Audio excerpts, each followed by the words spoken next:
It's time for another episode of Stansberry Radio, the show that's too loud for radio. Here are your hosts, Porter Stansberry and Aaron Brabham. Welcome to another episode of Stansberry Radio. I'm Aaron Brabham, and I'm flying solo this week. Porter and his youngest son aren't feeling well, so I'm giving him the day off to rest and recover. Our guest today is someone we've had on before. He's one of our most requested guests, so we're bringing him back. This week, I'm interviewing Gerald Celente, the publisher of TrendsJournal. He's a self-described political atheist, and he always has an opinion. Gerald, welcome back to Stansberry Radio. Thanks for having me back. It's my pleasure. So, look, you've been in this game a long time. It's almost like you're trying to make a career out of this, because this is your 34th year of forecasting, correct? Yes, it is. Okay, I have a ton of topics I'd like to cover. I know these are things that all of our listeners would be interested in and things that we talk about. But before I get to that, I want to know what's on the top of your mind. What's the biggest trend you're looking at? Or what's the thing that's burning you up about the world? Oh, what's going on in Ukraine, without a doubt. And, I mean, to be totally honest with you, we do Trends in the News each day, Monday through Friday, as part of a subscription to the TrendsJournal. And, of course, when you have the TrendsJournal and you look at the cover, and that was done it went to subscribers in February. It was written in middle of January. The print edition went to subscribers in February. The cover is Ukraine. Mm-hmm. And we had been on this since the beginning, and bringing about all of what was leading up to it, what's behind it. So virtually every day I've been writing or speaking and researching about Ukraine. And for 2 weeks steady, there hasn't been a night of rest where some warped Ukraine dream comes into my brain. And so that is what concerns me the most. Because when you look at this, the anti-Russian sentiments have been building long before Ukraine. And the propaganda mill is just spewing it out and giving people a story that is factually, they're lies, or they're skewed to point people in a different direction. You could go back to 2011 when Putin was running for president, and how he accused the United States of sending in non-governmental organizations into Russia to destabilize the vote. And then you go back, and you just keep building onto it. You go back before the Sochi Olympics. It was day in and day out of terror warnings, toothpaste bombs, don't get on a plane, shoe bombs, credible sources, Black Widow bombers. By the time the Sochi Olympics began, 57% of Americans believed there would be a terror strike at the Olympics. Mm-hmm.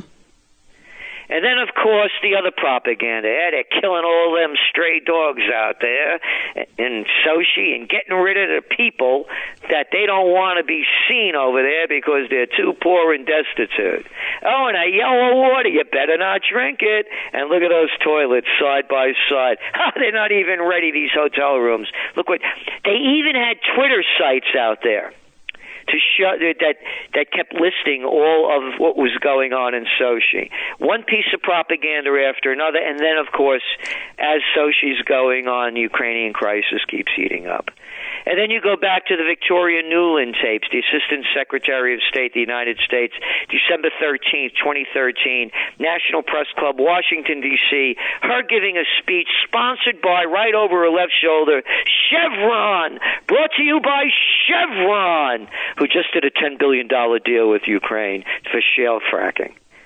Then you listen to her speech saying that how the best path forward for Ukraine, because, quote, they are Europeans, which I didn't know. I thought a lot of them were Russians, but no, what do I know? It's the Assistant Secretary of State speaking at an event sponsored by Chevron. Oh, and the month before that, Shell did a deal, $11 billion. Yeah, and they're fracking away in Poland as well. Anyway, You listen to the speech, and she says how the path is for them to join the European Commission, the deal that they were putting together, and to follow, quote, the path set forth by the IMF. And now you're hearing about bringing Georgia and Moldova and other countries surrounding and bordering Russia into NATO. Mm-hmm. The madmen and madwomen are at it again. The same psychopaths and sociopaths that, hey, you like the Afghan war? 13 years, wonderful job. Hey, how about Iraq, huh? Hey, you remember, I'm sure you remember those weapons of mass destruction and ties to Al-Qaeda. The same crazy people are doing it again, and this time they're doing it with the wrong people. If Hitler couldn't defeat the Russians, if Napoleon couldn't, you think Obama, Cameron, or Hollande can? No. How about Mo, Larry, and Curly? You know, you don't screw with the Russians. It's a different breed.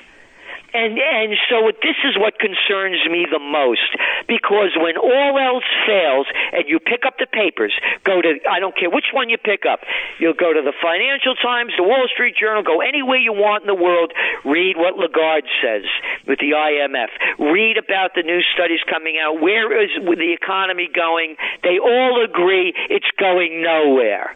When all else fails, they take you to war. And this war is a different one. So that's what concerns me the most, because as Einstein aptly said, I don't know how the Third World War will be fought, but I can assure you the fourth will be fought with sticks and stones. So this is a very different war. This is a war of biological warfare. It's a war of suitcase-sized nukes, weapons of mass destruction, cyber war. It's a war of hell. And you have people talking tough, talking brave, and really talking stupid. That's what is on the top of my mind. Yeah, let me ask you this, Gerald. So Putin, in my opinion, he's just making a mockery of the West and Europe just because he knows that it's a joke, all these supposed sanctions. And even I read this morning on Zero Hedge that JP Morgan was not going to allow these transactions, these wires between Russia and the U.S. And they said, no, we changed our mind. We're going to go ahead and start doing that again. I mean, Obama looks like an absolute idiot on this one. What do you think it would take for this to really escalate into something greater? Well, they're doing it. And again, by the way, just to put all this into perspective, anyone that's really interested in getting the history of this and the facts straight, I suggest they consider going to Dr. Paul Craig Roberts, paulcraigroberts.org's website. As you well know, Dr. Paul Craig Roberts was a former Assistant Treasury Secretary under Reagan. And he's a guy, by the way, that could call in the head of the CIA and question him under oath. This is a guy that's been there. And he's been chronicling this since the beginning. And it's this whole neocon thing of degrading Russia following the fall of the Soviet Union. So, for example, people say, Russia invaded Crimea. No, they didn't. They've been there since 1783. They had 16,000 troops there. They did not invade. And it's one of these things after another. So what will Putin do?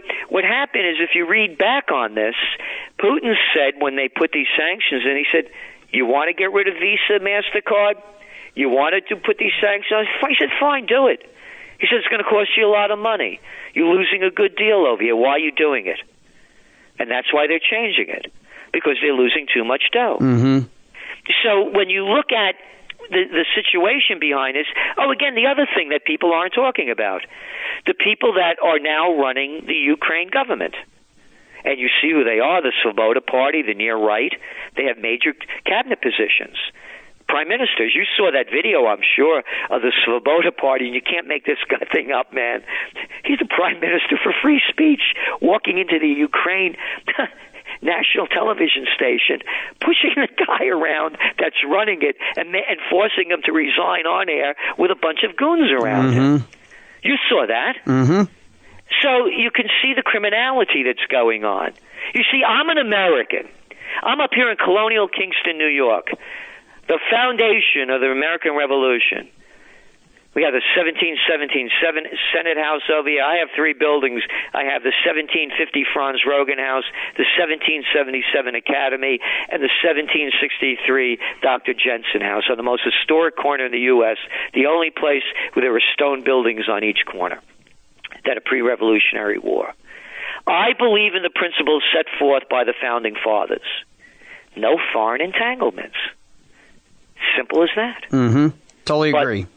Now, pick up the papers. Go back last week. Economist. United States airports rank like 26th in the world. The whole infrastructure is rotting. The trains are garbage. Barely 20th century, let alone 21st. Potholes, Detroit, Camden, Trenton, one place after another. Declining as the nation goes to war. And then Joe Biden says, how did this happen? How did it happen? What do you got to put a commission together to figure this out? We squandered our resources. And, of course, everything has gone into the hands of the multinationals. So as we look at the economy and bringing it all back together again and going back to Ukraine, what is it about? The IMF deal.